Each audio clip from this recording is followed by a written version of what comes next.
tired. So tired. Overtired. Hey, it's Overtired. You're here. It's like 2 weeks in a row for us. That's a record as of recently. I'm Brett Terpstra. I'm here with Christina Warren and Jeff Severance Gunsel. Welcome to the show, guys. Thank you. Hello. It's really great to be here. Thank you for having me. Yeah, welcome. So right off the bat, I want to mention, because I've forgotten for the last 2 episodes, that we now have merch, and it's sold through Sellfy, and the easiest way to get there is to go to bit.ly/ot-merch.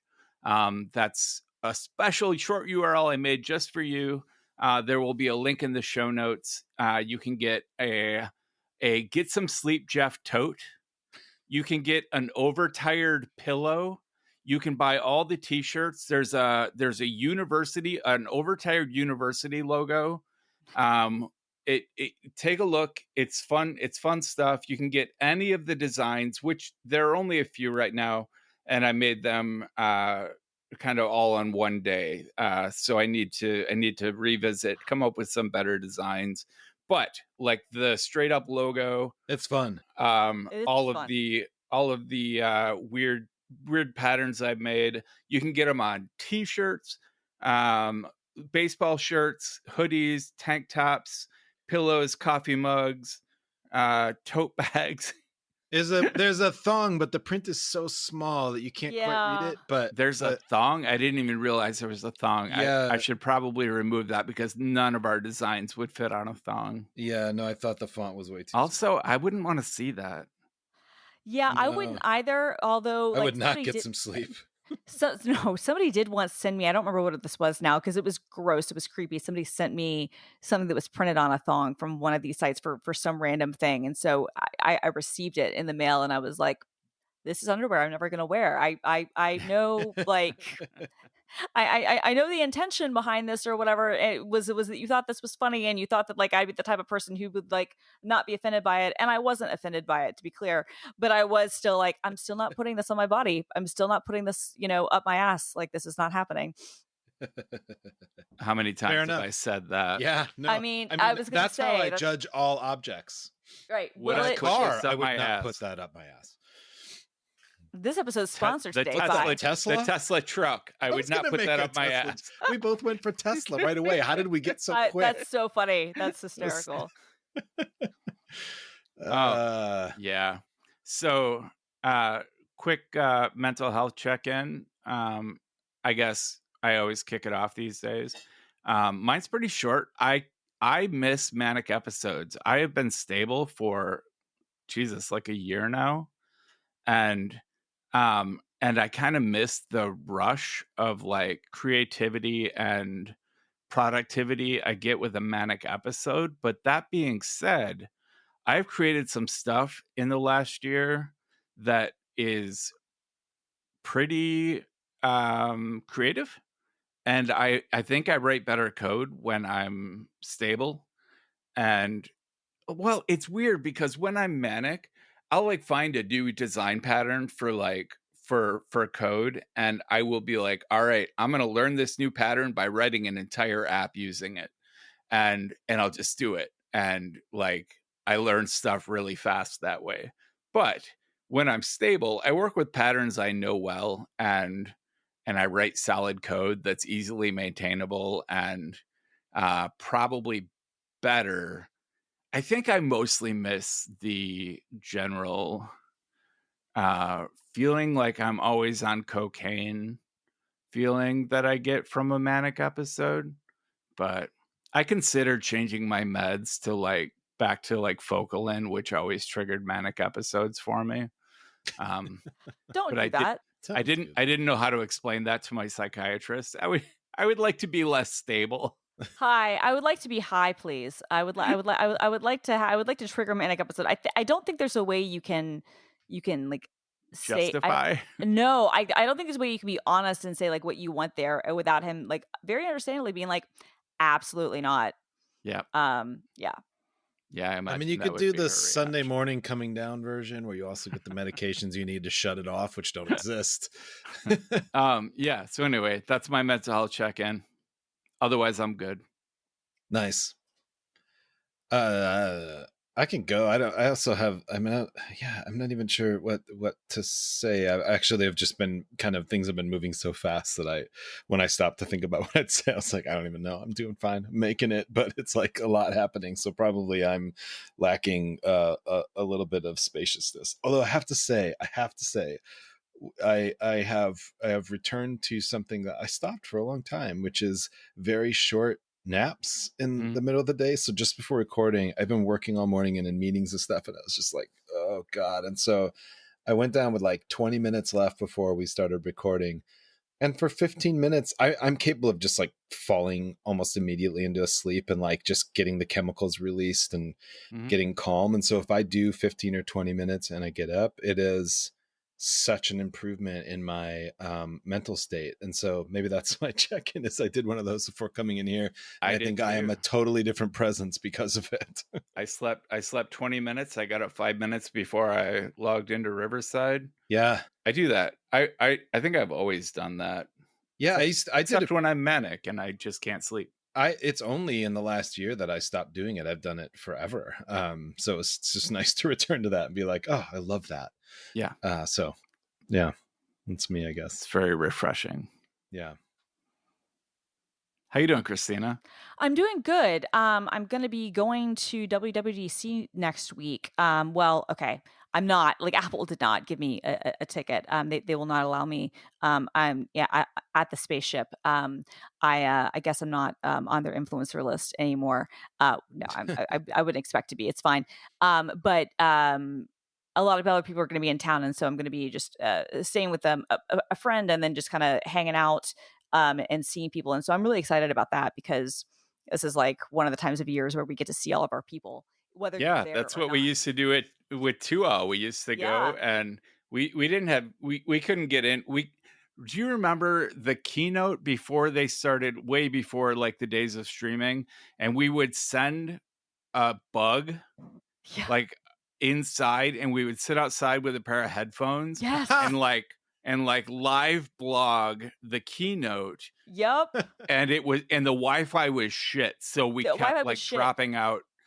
God, I remember at one event that I was at one year, I think it was the iPhone 4 event. I don't remember what it was, but I remember Steve Jobs screaming at everyone to turn off their Wi-Fi because it was messing up with the demos. And I did not turn my Wi-Fi off. We don't work for you, motherfucker. Well, no, that's how I was. I was like, thank you for inviting me, Apple, and thanks for making this a thing. I am absolutely not turning my Wi-Fi off. Under no circumstances. I was like, I'm live blogging because that's the only reason I'm able to be here is because I think it was at Mashville at the time. But I'll never forget that them like yelling at everybody to like turn their Wi-Fi off. And I was like, yeah, I get it. No. Yeah.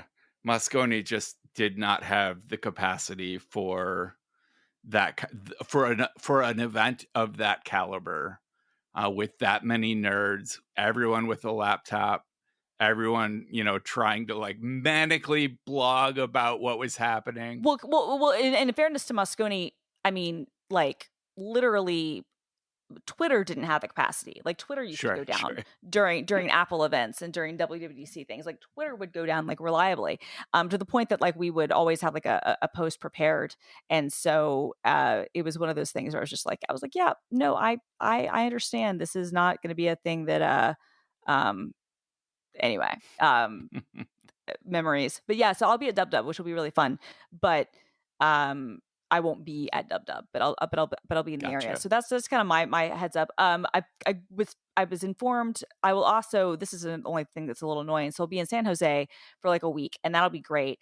And then I'll be back home for like a week, and then I have to go back to San Francisco for like a week. Because I thought that I was going for, well, it's just, I thought I was going to be going in for like 1 or 2 days for an event, and then it turned out to be a much bigger thing. The team that asked me, like it winds up being a much bigger thing than it was, and so I also have to come up with potentially 3 hours. I'm hoping that it's only 90 minutes, but it's potentially 3 hours of workshop content for something that'll be happening in 2.5 weeks. So wish me luck on that. Wow. Yeah. Good luck. Oracle always asks me if I want to do workshops, but no, I have avoided it thus far. I bet you're better at it than I am. I'm not, I mean, I don't mind doing them. The thing here is I'm like, I don't know if I have enough content. Like when they first told me, they're like, oh, well, you can break it up however you want. And I was like, yeah, I'm going to have to, because I don't have a 3-hour workshop in me. Like I'm not a teacher. You know what I mean? Yeah. Like that's a lot. And Long honestly, time. that's a lot even for the audience, right? Like I don't know Yeah. anybody who really wants to be in there for Nope. that long. Like Nope. I certainly don't. So I'm splitting this up with some with a guy, and we have some other content. But no, but this has just been a thing where I'm like, how much content do I have, right? And then you always have to think about like, okay, well, how much of this is going to be like set up on like the getting started aspect and the troubleshooting and the other aspect, So there's stuff you have to build into that too. That's always the hard thing about these events. Like it's one thing if you can kind of set the expectation that everybody is going to come and they're going to have like a GitHub account that is not brand new. When it is, that can cause problems, and then I have to escalate things, and I can, but that is an issue. And then having to get coupons for things to work, and then just making sure like, okay, but then how much content do we really have, and are the demos all going to work? And I don't know, I'm stressing out about that a little bit, to be honest. So my mental health corner, I'm excited about seeing people next week and hanging out, and I'm also a little bit stressed about the thing that I have coming up on the 25th because it's just, again, stuff was sort of dropped in my lap, and I'm like, I'm going to be able to be good, and it's going to be good, and I'm happy to do it. It's just more than I was expecting, and frankly, what I was like initially told. And that's not my team's fault at all. Like they're amazing. This kind of caught everybody off guard. But those are the things that happen sometimes, and these are the only areas, just to, I guess, take it back to mental health corner for a little bit and kind of our show. Like I think a lot about the fact that, okay, how do I frame this? I think I oftentimes think about my ADHD and my depression and like my other, neurodivergent features. And I think about like the negative impact that it has had on my life. And there are definitely many, many negative aspects. And I wouldn't ever say like, oh, it's my secret weapon or this or that. Cause like, fuck you. If I had the ability to just be completely normal, like have my brain work as it's supposed to, I would take that in a second, right? Maybe I wouldn't be as creative. Maybe I would lose some other je ne sais quoi stuff. Who's to say? But I would absolutely prefer to not be ADHD. Having said that, the only way that I think that I can cope with things like finding out that something that you thought was going to be a 15-minute talk and maybe some booth duties turning into something that might be 3 hours long about, topics that you have, how well versed I am in them. I'll be ready in 2 weeks, but like we're not there yet. Is I think like being ADHD. Like I think that is definitely an area where I can 100% say that if I was somebody who did not have my brain, I'd be way more stressed about this. But this is kind of, if anything, like the time when, like to your point about manic episodes, Brett, like I've never had a manic episode and I don't know what that would be like, but there is like a certain high that I can get when like, okay, it's crunch time. Like I have like deadline, high, you know what I mean? When you're like, okay, we have to make this work. It's everything's coming together really hot, and we got to do it. That's the ADHD time to shine. Totally. And it is. And so that's kind of that's a good reminder in some cases. We're like, yeah, this is a debilitating thing and it's not great a lot of the times. And we make it work, and we have to make things work around ourselves and find ways to do things. But there are times, like you said, like the ADHD time to shine, and deadlines were like that. Journalism in general was like that, but also things like finding out, okay, can you just pull a 3-hour workshop out of your ass? Yeah. Yes, I can. My performance review is next week, and when I was going through the like goals system where you have to like input your goals and everything, I realized that all of my accomplishments for the last quarter were assignments that were given to me with like a 2-hour due date. They're like, hey, we need you to fix this. Hey, here's 10 minutes of shitty video. Can you turn this into a polished 2-minute presentation, like with exciting video? And that's my time to shine. I've got 2 hours and I've got a bunch of just crap to work with. and I have to make it pretty and make it fun and make it exciting. And yeah, you give me I had to write a 4-part series on the command line interface for OCI, and I worked on it for like 2 months because there was no deadline. They're just like, we think Right. this would be a cool article. And I just kept like kind of plugging away at it. But if someone had been like, we need this tomorrow, You would have had shit, it. I'd have been done. Well, no, it's funny. I have to tell people that all the time, and like, and in terms of like how to work with me, and in some cases, I feel bad because I can't be more responsible and adult and have better time management and whatnot. But I am always pretty strict with people. I'm like, no, you need to give me a hard deadline.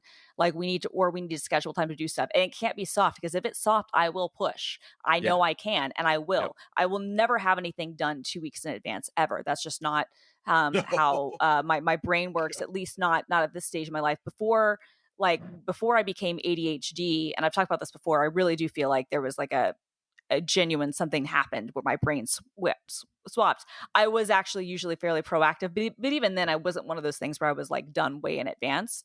But now like I've gotten pretty good to the point that it's like, no, it's going to be right up to the deadline. So if you give me any opportunity to push, like if you make it open-ended, it's not going to get done is actually the real thing that's going to happen. It's not going to get done. So I have to be pretty direct with people for my own expectations and for theirs to be like, okay, even if we need to move it past this, like you have to give me an actual deadline. And it has to be like consequences. It can't be one of those things like, oh, it'd be great if I had it on Thursday. Okay, well then that could be Friday, right? Like that's how I read that, right? And when I say it would be really great if I could have this Thursday, I'm great going, cool, so I can get this to you on Friday and it won't be a problem. But if you're like, no, I need to have this Tuesday or else, okay, you're gonna get it probably a minute before the due date, but like that's when you'll get it. Yeah, up until this year, I have always said arbitrary deadlines. Like if someone gives me a hard deadline and I know it's bullshit, I know that they're like the whole startup mentality is all about like, we need this in 2 weeks, but there's no damage to the company. They just made up a deadline to apply pressure. And my brain rebels against that. Same. But in the last year, I've gotten better about setting my own deadlines and adding a sense of urgency to it. And I usually set my personal deadline 2 days before whatever deadline I'm given. Good. And that never used to work for me. That never used to work. I was going to say, did you do anything different to change that? Because I do struggle with that. Like I can set my own deadline too, but it's usually much more realistic. Like it's almost never early. I gamified it to some extent. Like if I get this done 2 days early, I get to do X, for the next 2 days. And I won't turn the project in until it's actually due. And I'll take that time to fuck off and do whatever I want. So there's kind of a reward. I gamify it. But other than that, no, I just suddenly was able to accept my own arbitrary deadlines. No, that's good. Yeah, I usually I wish I could set my own arbitrary deadlines like earlier than they need to be because what really happens is that like although you know what I think I've gotten better with that in terms of waking up for certain things. Like I've gotten much better at least on timelines. Like I'm rarely early. And if I am early is usually because of luck. But I have gotten better about becoming more on time, at least for some things.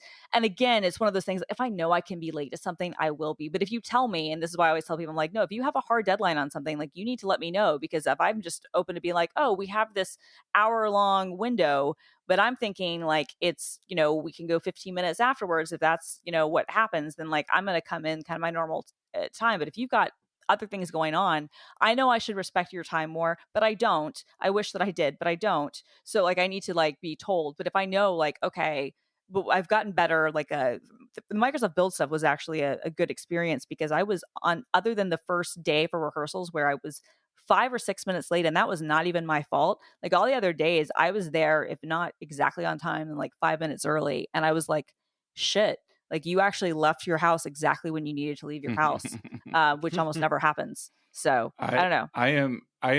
Like, it's super important to me to be on time for things, to the extent that for like the hour before I have to leave, all I think about is I have to leave by this time if I want to get there 5 minutes early. And I am crazy punctual for an ADHD person. Like Yeah, same. it's just, I don't know why it's so important to me, but like a chiropractor appointment, coffee with a friend, like whatever it is, like I'm always 5 minutes early. I get the table, I check in, whatever. And I'm just, my whole life, I've been bizarrely punctual. That's great. I've always been like, now my sister, we call it Kelly time, and we know that she runs at a completely different time zone. And like and hers is probably a little bit ADHD, but mostly it's narcissism. And so we know that like her thing is just like she will tell you a certain time and you need to expect about an hour and a half to 2 hours beyond that. So you even have to give her a different time. Because she will and I don't know if she does the thing where like I don't know if she like cogently knows like what the actual time is and then gives herself that buffer. Like I don't know if she reverse engineers it or not. I tend to think not, but like we have learned like especially if we're meeting some places at a restaurant, she's usually okay, although not always. But like if she's coming over to my parents' house or something, like we know we have to give like a different expectation of when timing is. With me, I'm never that late because it will be like an hour and a half or 2 hours. Like it's not a 5 or 15-minute thing. But I'm usually habitually about 5 minutes late to things. That's fair. You know. Cool. Anyway. So I would like to make a PSA before we move on. Yes. Okay. Friend of the show, Aaron Dawson, Hi, Aaron. has a band called Genital Shame, and fucking great name. And they will be playing at it's called A Queer Ritual Palmer's Pride Party 2024. It is Saturday, June 29th in Minneapolis. I don't know if there are other shows related to this, but in Minneapolis on June 29th at 4 p.m. at Palmer's Bar Patio. If you're in the area, I will be at that show. Jeff might even be at that show. And if not Jeff, then some metalhead friend I can find. This will be all experimental metal and industrial, and there are like 8 bands on the ticket, including one called Abshide, that is a sub-genreless metal ensemble that creates sounds to connect your head to your gut, which out of all of these descriptions is one of my favorites. Genital Shame is also good, but there's one that's a 5-piece extreme metal band, and I assume that's 2 guitars and a separate vocalist, but I have no idea what the 5 pieces are. That's a lot. That's a lot of pieces for a metal band. That is, but I love this, and also like Genital Shame is such a great name. I wish that if I wasn't in genuinely, I mean this, like if I'd known, like if I wasn't going to be like in San Francisco, literally right then, I would have loved to have like come to Minneapolis for and seen this. That would have been cool. We would have welcomed you to Minneapolis some other time then. Some other time. And it will be an outdoor show for the most part, a little bit indoors, but yeah, I'm excited to go. I'm going to spend the night in Minneapolis, see how many people I can see in a 24-hour period. I love it. When you said you were going to do a PSA, I thought that you were going to give us a PSA about like why you shouldn't buy 58 key keyboards. Which that can be our next topic. I was gonna say maybe it should be because we were talking a little bit about some your keyboard entrees last episode. Yeah. So I finished putting together a Lily 58 keyboard, and as I put it together, I realized things like the single quote and double quote key don't fit on the main layout. And so you have to create a layer with, like a key to trigger the layer. And then you have to have shift assigned on that layer so you can get both single quote and double quote out of it. unless you want to assign those to separate keys, but then you have to Right. learn learn the muscle memory for the separate keys. And it is, the keyboard I'm using, the controllers I have use a variant of like QMK Or via. key mapping. And it's through I'm using an app called Vial, Yeah. VIAL. Yeah. And So I know the girl who makes Via, which is what Vile is based on. yeah, that's Mhm. cool. It's very complex compared to like the Ultimate Hacking Keyboard Agent, which is much easier to configure and now has 8 layers just like this does. We're gonna see. I'm gonna see what I can do. They make what do you call it? Shit. They make key switches and keycaps that give you a curve upwards on the keyboard, and there's a word for this and I can't remember, but I'm considering, because right now I just have a flat ortholinear layout, and it would be cool if it was a little bit more ergonomic for my fingers.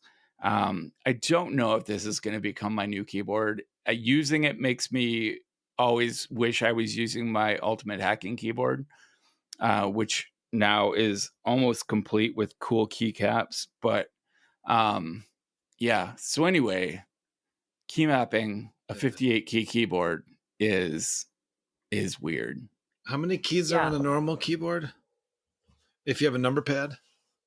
104? Jesus Christ. Yeah. I forget.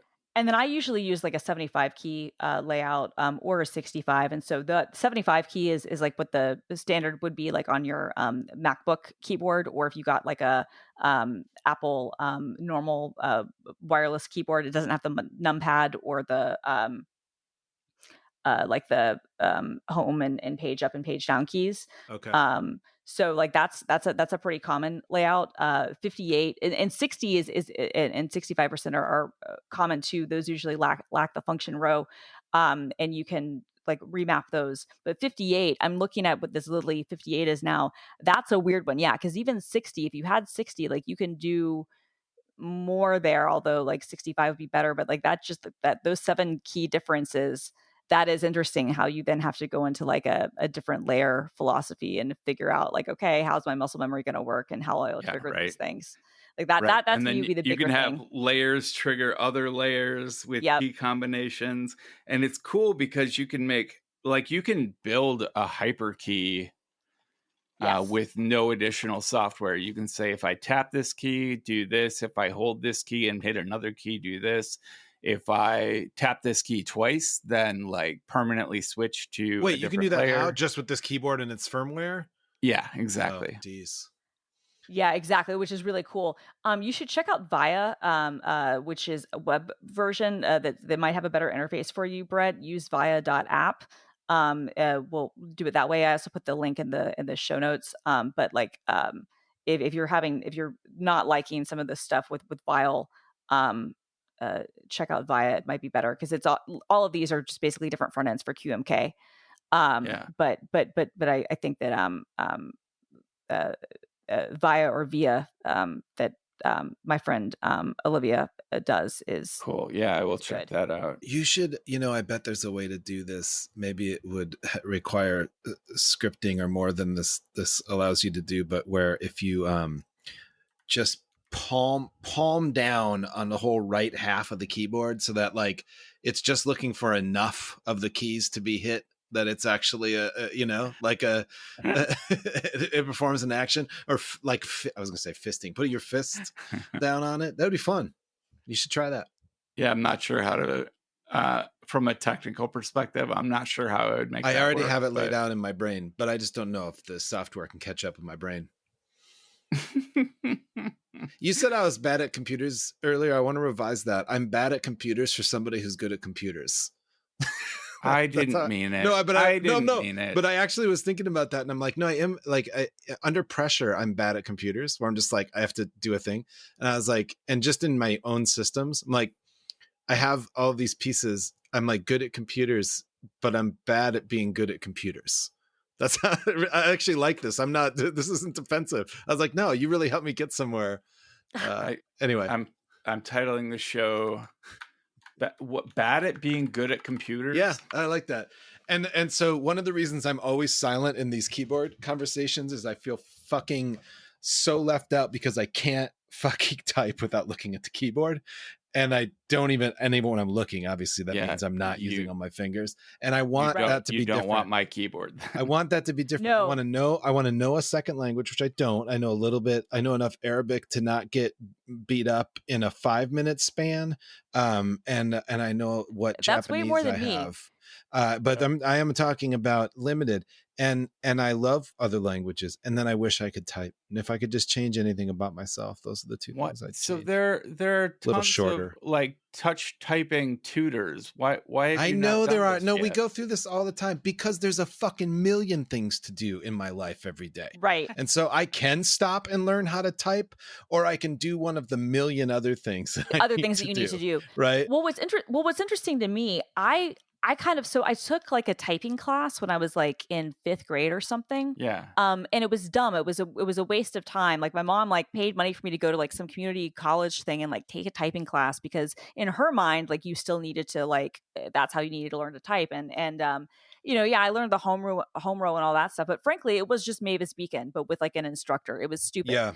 But like how I really learned to touch type, frankly, was just I don't even know. Like I think I'm surprised that you don't touch type genuinely because of all the how well you write and how much you write. Because for me, it was just like kind of and I don't mean this like in a derogatory way at all. No, I don't take it that way. Well, because there's nothing to be embarrassed about. Like I also wish I could learn other languages, and you know more Arabic and Japanese than I ever will, and I'm envious of that. But like it's weird because like for whatever reason, like I didn't really pay attention to that much in that typing class when I was like in 4th or 5th grade, but I naturally just like figured out how to type correctly and to touch type just because I guess I was just on the internet all the time. Yeah. I was just never not connected, and I was just like, okay, well, this is how I do this now, right? Like it got to the point I was like, you start out, you're looking at it, and then it just became, it wasn't even like I tried, I don't even think to not look down at it. That being said, I did try to switch to a different keyboard layout once, and that no. Right. Like that, which is why I think like looking at that Lily 58, Brett, like that's a really interesting looking keyboard, but there are enough like things that are not there where I would be like, I would really have to your point, Jeff, like I would have to like switch. I would have to like take time out of my day and be like, okay, I need to practice on this and like put time into this. I don't think it's something that I could just, pick up overnight. And there might be better things to do, but I am a little surprised that like you didn't just through osmosis get touch typing. Yeah, it's weird because the one thing I discovered a few years ago is the thing that I can do is if I am typing and then I just look up and keep typing, it's like there's a little bit of lag. It's kind of like my wife killed a centipede this morning and not killed. She actually removed it, dropped it in the driveway, but the legs that were left were still moving. It's like, so if I look up, it's a little bit of that. Like I'm hitting the right keys for just a minute. And then it's like, my brain just goes, oh, fuck, we're not looking. And it's over. It's very strange. It's like training wheels. Like, yeah, exactly. Can I tell you about ExpressVPN? Please. Oh, yeah, please do. So I know that none of our listeners watch porn, but just in case, but they might listen to it. Sure, they might. But just in case you have any friends that do, help me pass along this important PSA: incognito mode does not make you incognito. If you check the fine print, all your late night activities are still 100% visible to a ton of third parties unless you use ExpressVPN. Without ExpressVPN, these third parties can still see every website you visit, even in incognito mode. Your internet service provider, your mobile network provider, the admins of your Wi-Fi network, like your school, your boss, your parents, or the hotel you're staying at, can all see what you're doing. ExpressVPN reroutes 100% of your traffic through secure encrypted servers so these third parties can't see your browsing history. ExpressVPN hides your IP address, making it extremely difficult for third parties to track your online activity. It's easy to use. You just fire up the app and click one button to get protected. And it works on all devices, phones, laptops, tablets, and more, so you can stay private on the go. I use ExpressVPN when I travel because I don't want hotel, airport, coffee house, Wi-Fi admins to know where I'm visiting, even when it's innocent. They don't need that info, but especially when I'm alone in a hotel room, if you know what I mean. Protect your online privacy today by visiting expressvpn.com/overtired. That's expressvpn.com/overtired. And you can get an extra 3 months free by visiting expressvpn.com/overtired. I was just in a hotel. I just traveled for work for the first time since before the pandemic. And we've traveled a lot since then, but not for work and not alone. And hotels, I'm so over them when I'm alone. I find it, all I can do is really feel a little lonely and fall asleep. And maybe watch a movie with The Rock in it if it's on, because that's usually what's on in the hotels. If that's on, then I'll watch the movie. But just a free association. I found that even being away from hotels that long, my ability to, one, fail the book until the last minute, and two, no matter how perfectly decent the place looks, to find a room that has bloodstains in it is really fucking remarkable. And I even started with my family, just for shits and giggles, I bring a little like UV light so we can look at the floor of the hotel. Which, like, why would you do some that? of my family refuses, but my youngest is like, yeah, oh fuck, right? Like, because I love it. I love invisible information. I just love the idea that there's information around us all the time, like radio waves, like whatever. So I love to be able to reveal the stuff that's not seen, right? Like, that's disturbing. But anyway, it was amazing. So this place, it was a halfway house. Like, I walk in and there's a dude coming out of the elevator with like a BMX, and he's like, BMX bike is like neck tattoos, the whole thing. When I'm waiting for the guy at the counter, there's just like this doesn't sound like much, but there's just like there's a loose cigarette on the floor at the counter. I'm like, you know what? That's nothing. It's nothing to see a cigarette, but I can tell what this place is now because there's a cigarette on the floor. Because when do you ever see a whole cigarette on the floor anywhere anymore? Never. And then I went down to like breakfast the next morning. Literally every person in there was, I would say, mid-50s, super like tattooed and weathered, right? Like, I have spent a lot of time outside. I've been drunk, passed out in the sun 1,000 times in my life. I've been through it. I literally was looking around, and this is not meant pejoratively. I was like, this looks like a fucking halfway house. Like, how do I, and here's the thing. I always end up by the freeway, and I always end up in a situation where in order to walk to where I'm going, I have to walk under the freeway. And that's its own thing. You just know if you're walking under a freeway, you're in the wrong part. Like, and I used to love that. I used to be like, yeah, fuck it. You know, I was on tour. I lived in a van, whatever.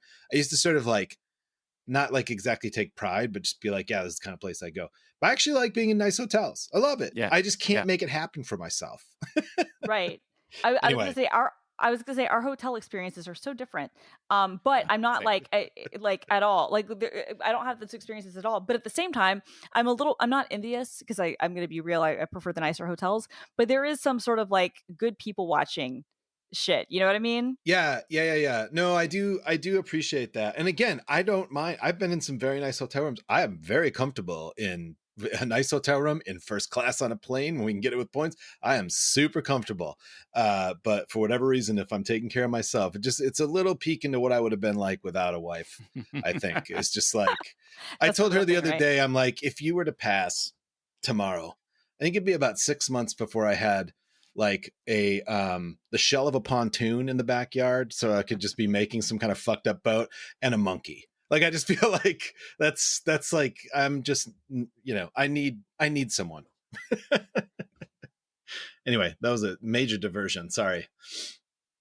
So did you want to talk about this Mythical Man Month? Well, yeah, I wanted to bring something up by way of the book, the 1975 software engineering book of essays and essays about how to kind of manage and not manage software development and other development projects by It's a great book. Frederick P. Brooks Jr., also known as Fred Brooks. I appreciate that he put that much. He goes by Fred Brooks, but man, on the book, it's Frederick P. Brooks Jr. I mean, look, this is peak WASP stuff, right? Like this is Yeah, like the that's right. waspiest That's right. of like WASP time. This is like the 70s. Yeah. Yeah, it's 1975, and like there's it's like a prehistoric bears drawing on the cover. Anyway, it's called Mythical Man Month. Let's be honest, it used to be called Mythical White Man Month. Forget that it's just man, right? Like it's like a lot of things about this. But anyway, it's amazing. I read it. I think 2 months ago when I was on vacation. It's a fast read. And I was partly interested in it because I had just done the closest thing to sort of it wasn't software design at all, but I had to do like a complex sort of, it involved a lot of coding and involved a lot of custom database creation and all of this stuff for a project. And it was the kind of thing where it's like I roughly knew how I wanted to end, but I didn't know how to get there. And so in other words, it was a creative act. It's the kind of thing that people who code all the time go through, right? And in a creative act, you can't actually reliably set out the steps because you don't know what they are, right? Like, so I was planning to build a deck this summer. It's not happening. And someone asked me like, you know how to build a deck? And I was like, I will when I'm done. And so anyway, it would cause kind of a project management hell on our team because nobody on my team knew how to do this stuff or knew what I was doing or had my skill set, even my like edge skill set that I was, able to utilize ChatGPT to like really multiply. Right. And so nobody knew how to think about what I was doing. I didn't have a partner to talk with and say, this is what I'm doing. What the fuck am I doing wrong? Or like, how should we think about how to plan this? And I kept thinking it was just causing a lot. It was taking longer than it should, whatever. But like the end product was really good. Like it's the first time in a long time that I've had a big idea and then executed it in a actually very reasonable point. Like I landed it. Like I don't land planes. That's like, I'm like fucking Al Qaeda. Like I don't land planes. Right. Like, and so this thing worked too soon. This thing worked so fucking well. And it happened. But I was left with a terrible feeling because I had just frustrated everybody on my team and especially our project manager who came from the corporate world and never dealt with software anything. Right. And it's great, but like just didn't have the frame for it. And so when it was all done, it was like, I was really proud of it. Our client was like, we've never had anything like this. It's a big client. And they're just like, they used to fucking hire Rand. And they're like, nobody's ever created something quite like this for us. Not that it was the quality of what a defense contractor would give them, but so anyway, like I was like, why do I just feel shitty? Why do I just feel bad now that it's done? And it's like, I'm pretty sure, and it was hard to say it at the time because people were just bummed out by how the process went. But I was like, I'm pretty sure that our framework was all wrong. And that is a huge piece of this problem. So reading this book was amazing because it's a lot about managing. I think there's a quote in here that's like, how does a software project get to be 1 year late, one day at a time? It's like really great. But the reason I'm talking about all of this, have either of you like either read or had this book in your hands? Yes. I have not. Okay. I have because I'm a huge fan of it actually. How did it come to you? I read something about it. I probably read somebody commenting on its philosophy once, probably on a forum or a message board or something. And the idea immediately resonated with me. And this was before I even went into software development. So this was like when I was a journalist, and the idea was like really resonant with me. And I'd heard like that one and like The Innovator's Dilemma by Clayton Christensen were often mentioned and are often mentioned as like important kind of like seminal like software books. And The Innovator's Dilemma is great because it's from a guy. He died a couple years ago, but he wrote a bunch of papers, kind of like his theories on disruption. Like not all of them have necessarily worked out exactly, but like he kind of came up with like the notion of for market leaders, if they want to prevent being disrupted, they have to disrupt themselves because of how a lot of times like bottom up disruption happens and whatnot. It's a really interesting book. But the Mythical Man Month was one of those like kind of like always on those lists of like important books to read about software development and other things, and it really made a lot of sense to me when I was covering software before even doing it where it makes even more sense. It was like a good understanding of how like projects can run off course. Mm-hmm.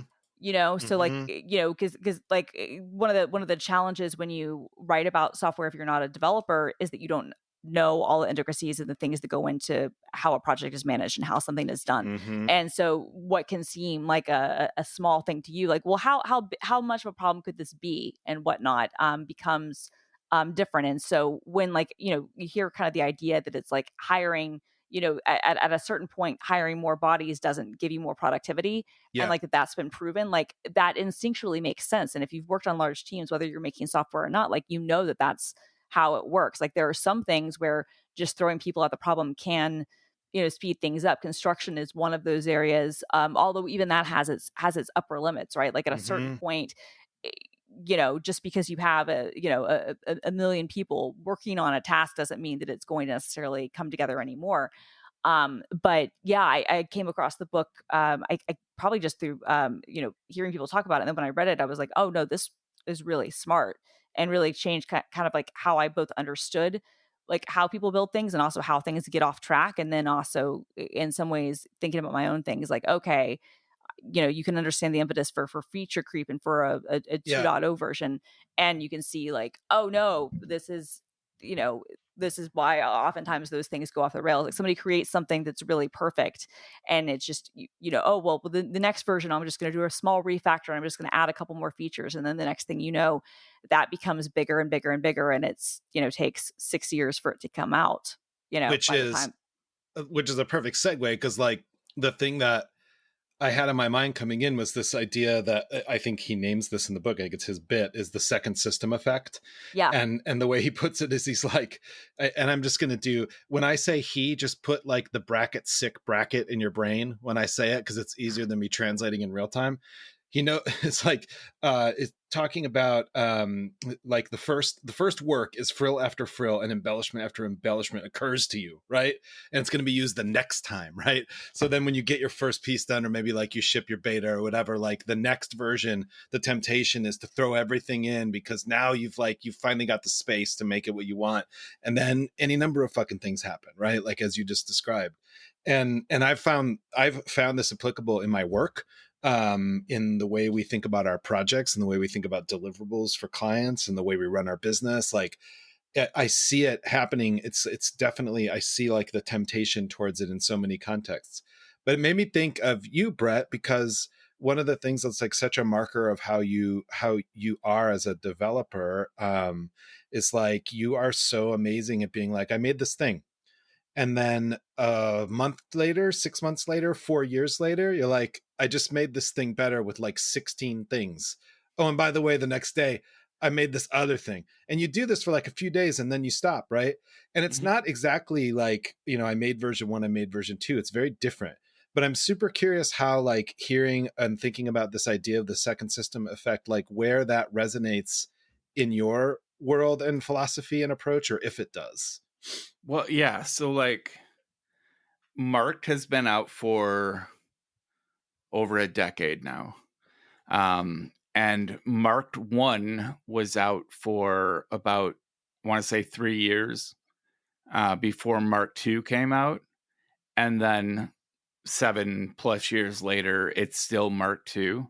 It's Mark 2.5.22, I think. And like I got into this groove where instead of trying to make a 3.0 that had all of these ideas, I just focused on one feature at a time. And some of those features would take 6 months, and some of them would go 6 months, and then I would discard them. I would shuffle them off into a branch in the Git repo and say, someday, if I'm still able to merge this a year later, I'll tackle this again. But like it became like one feature at a time. And I think that is kind of the benefit of the more modern software development cycle, where things are subscription based and you're not trying to hit a goal of like a major release every year and then charging upgrade prices. Instead, you're Right. just It's iterative. continually developing. Yeah, and you're improving and you're adding features without the need to make, okay, this is going to be 2.0. Here's all the things we want to add. when I am in that kind of more archaic development mode, I'm very careful. I use like Trello boards or like Kanban boards. And like I'll list like this is 2.0, this is 2.1, this is 2.2, this is 3.0. And like every feature that comes up, especially if it's on a team where I'm collaborating, like we all decide together, this is not a feature that needs to be 2.0. We're going to shuffle it off to 3 and then deal with that when we get there. And then like when we're on 1.0 and we're planning 2.0 features, we plan point releases. Like these are easy gets. These are easy tasks. This will be 2.0. This one's going to take a couple months of development. That's a 2.1. And try to organize those up front. And yeah, every once in a while, you get stuck on a feature that you really want for your next release. And it takes way longer than you think. It takes a year. And then your whole release schedule is messed up. And I don't necessarily have a way around that other than saying, if a feature takes me 3 months and I think it's important for the next release, I'll cancel that feature. Yeah. I'll shuffle it off to 3.0. So is it easy for you to stop, to just say I'm done here? Yeah. That's interesting. Yeah. Well, that's what I love about Git is I never have to like completely give up on anything. Like most of my projects have 12 to 15 branches in the feature branch that are things that I'm playing with, that I was working on, that I decided not to merge. But I have bookmarks. Basically, I can always load it up and be like, here are the 12 to 15 unfinished ideas that I had that they didn't disappear. I didn't permanently give up on them. Like all the code is still there for them. I just decided not to integrate it at this time. Yeah. And usually I have another feature that I'm interested in working on, and it's easy to be like, all right, this is too frustrating. I'm going to switch to something because this one looks like fun right now. Yeah. Interesting. No, I mean that has to be such a challenge too. Like, because there are certain like, do you run into the problem like talking about like NV Ultra? Like that's been, and I know that part of that like has been like in stasis for a lot of reasons. But like, do you think that that's like is that been like a process of like feature creep? Is that just a lot of things? Because no, we've been very good about like we have that Kanban board I was talking about, right? And we have it. We're on feature freeze for 1.0 right now. Any feature requests that come in are shuffled off to the 2, maybe a 1.2 release. But 1.0 is on feature freeze, and no, we're just waiting for Fletcher to work out a couple bugs. Just want to point out that dragged on at the beginning of this answer, Brett put his hand under his glasses and rubbed his eyes for a minute, just to give that visual. You ever thought what would happen, Brett? I don't want this to be a painful question. But I was thinking about it the other day because I was like, sometimes I just download NVAlt for the fuck of it because it just brings back good memories. Because I, as a journalist especially, I relied on it so much. Do you ever think like, fuck it, I'm waiting too long. I'm going to spend 2 long nights. I'm going to update NVAlt just to make it basically functional. And here it goes. And then I'm going to blow up the whole relationship. The thought has crossed my mind. Like the whole point of NV Ultra was because I was putting so much time into NVAlt and not getting paid for it. Yeah. Right. Like NVAlt has like 500,000 users. Yeah. Still. And how about now? Do you have any idea like now? I don't have any metrics on that. I just know like total downloads on the last release were hundreds of thousands of people. Crazy. It is a very popular fork of notational velocity. Yeah. And it's dying. Like it's, yeah, I would bet nobody will be able to run it by the next OS release. And the code is archaic enough that updating it it's a rewrite. And you would have honestly, I don't know if you guys have seen the archive, but Christian Tietz did a great job of completely I use the archive sometimes. Yeah, completely replicating NVAlt, and there's no point in. And FS Notes is actually really good too, and that's a far more modern code base. Although And I will say that one's free. if somebody were literally, and I use NV Ultra just to be clear, but if somebody were really looking for like, I want exactly the feel of NV Alt, but not NV Alt, the Archive by Christian Tietz is totally that thing. Because I go back and forth. This nice thing about having a markdown folder of notes, right? You can just be like, now I'm using this notes app. He did an amazing job with that. Yeah, he did. Table Flip too. Was that him? Yeah. Yeah. I think that was him. I love Table Flip. Yeah. Anyway, Table Flip. Is this gratitude? Table Flip hasn't gotten an update for a long time. I still use it. I use it all the time. It's so good. I use it all the time. For anyone who's never heard of it, Table Flip. If you've ever made a multi-markdown table with all of the colons and pipes, and trying to deal with that formatting without, there's a good Sublime Text plugin for editing tables in various markups. It's fine, but it's nothing like using Table Flip. Yeah, Table Flip gives you a very spreadsheet-like graphical interface for moving rows and columns and cells around, and then you can load it on any markdown document that contains tables. You can open it in Table Flip, and any changes you make in Table Flip are reflected in your markdown document, and vice versa. It's very Brett Terpstra. Yeah, it really. Yeah, it feels like something I should have written, but it's like very well done. It's very Christian Tietz's design aesthetic, but it's like functionally very Brett Terpstra. The way I use, let's just call this Gratitude, but I do have my own. The way I use Table Flip is like, you know how in mind maps, sometimes you need to open up a mind map and think in a mind map. You just know sometimes like the thing I'm trying to figure out, I need to think in a mind map. Mm-hmm. I do like to think in spreadsheets, but I don't like to think in Excel, and I don't like to think in Airtable, and I don't like to think in Google Drive. I love to think in Table Flip. I just find it very elegant, very easy, very just sort of like straight from brain to thing. Beautiful. Yep. Nice job, Christian Tietz. You got yourself a bonus gratitude. Bonus gratitude. Should we? Zettelkasten. We're almost at an hour. We should probably do gratitude. Let's do it. Huh? Let's do it. Yeah. I have things. Okay, you want to start, Christina? Yeah, I will. Okay, so the first one I have two actually. The first I wanted to talk about is Carbon Copy Cloner 7. Which I missed. I didn't realize that 7 came out a couple weeks ago. This is the app that I have used. I used to either use this or Super Duper, but I've been using Carbon Copy Cloner as kind of my backup app for Mac OS for at least a decade at this point. And Carbon Copy Cloner 6 came out, I think, about 2 years ago. I'd have to look and see when the update was, but this is the interface is the same as Carbon Copy Cloner 6. And if one of the nice things about how they've done the upgrade I think is $25 for existing owners, and I think it's like $50 now for new licenses.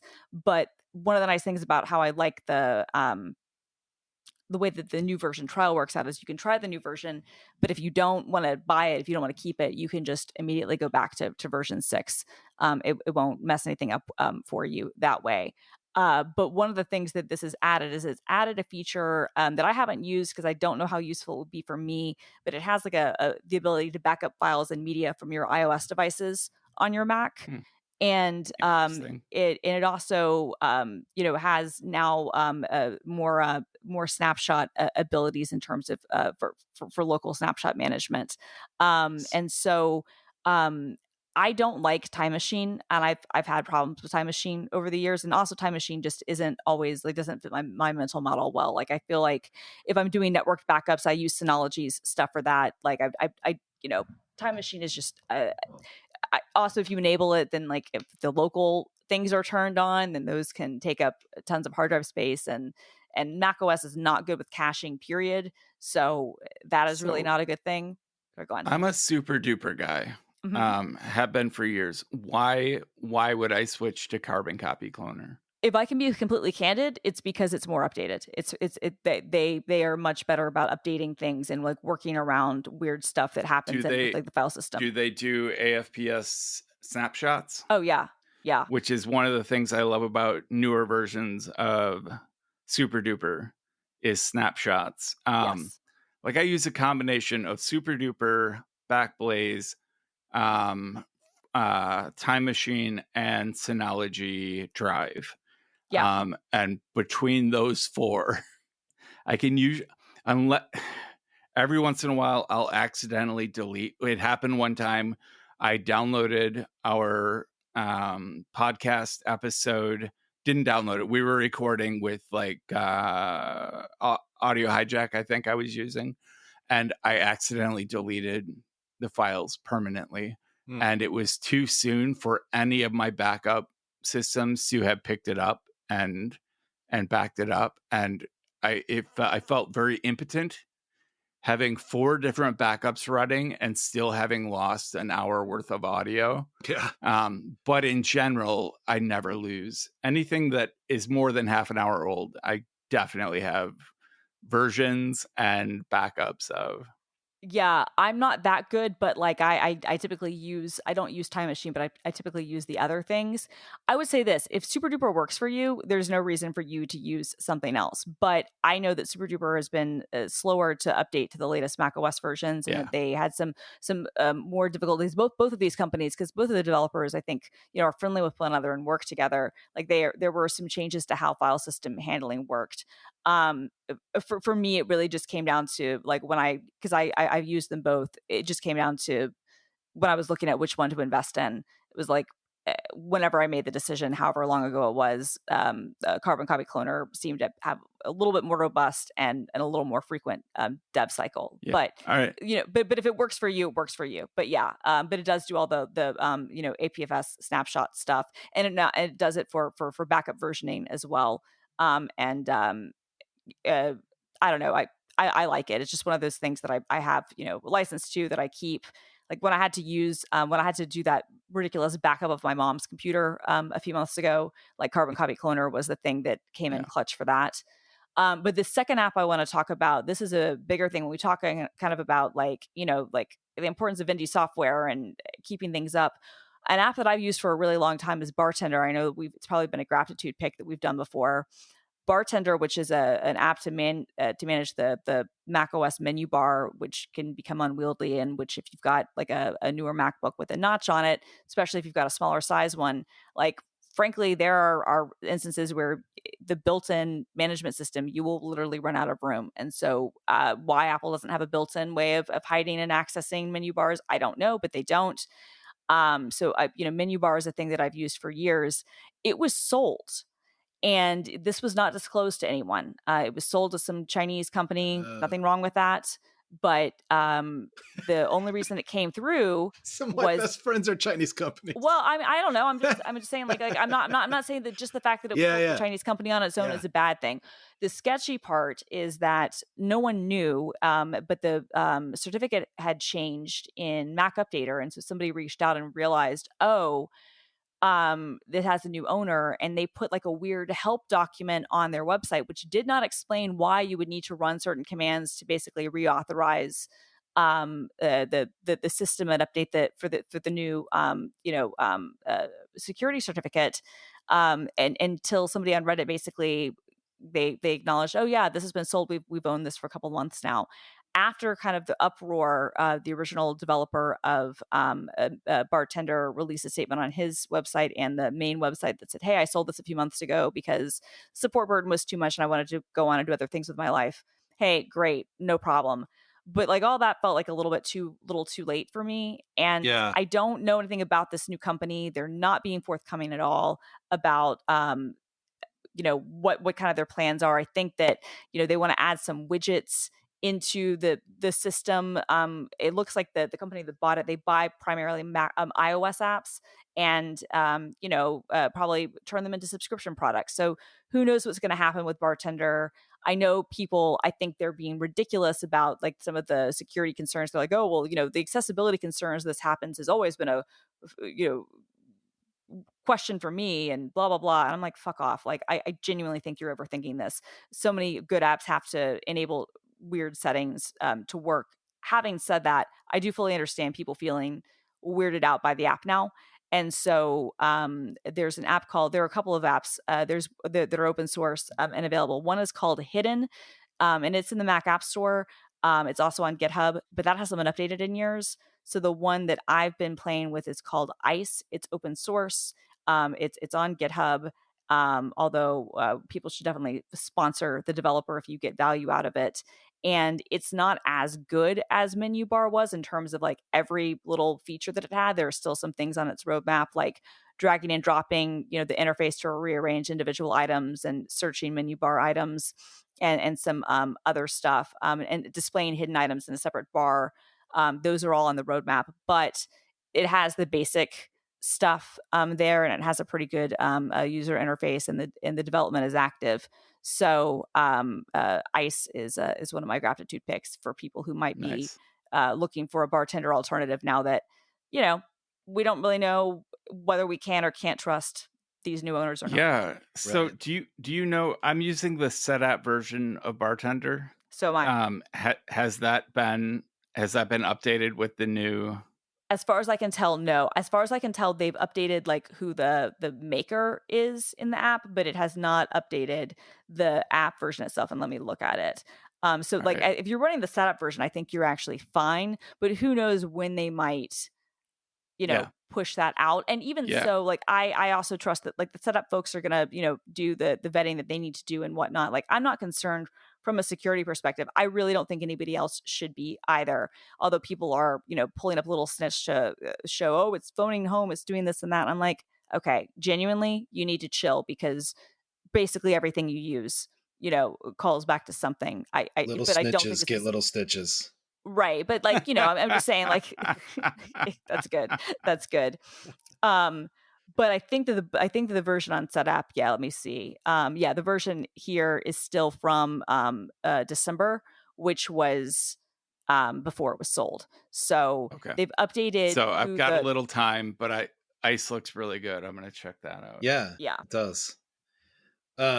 Mine is simple. This is probably the only time either of us have suggested a GitHub repo that hasn't been updated in 7 years, but I'm gonna do exactly that. And it's a project actually from many years ago called Taco Fancy, and it's a GitHub repo that a bunch of journalists started by this journalist Dan Sinker at the time. He used to run Punk Planet magazine, and he was working for this kind of interesting journalism sort of organization called Source at the time, and a whole bunch of journalists from like major media organizations, other people that were doing like hacker journalism or like nerd teams at the Washington Post or NPR or whatever at that time. Like they had a real like energy together, and so when someone came up with a stupid project, it just went crazy with people who were incredibly competent.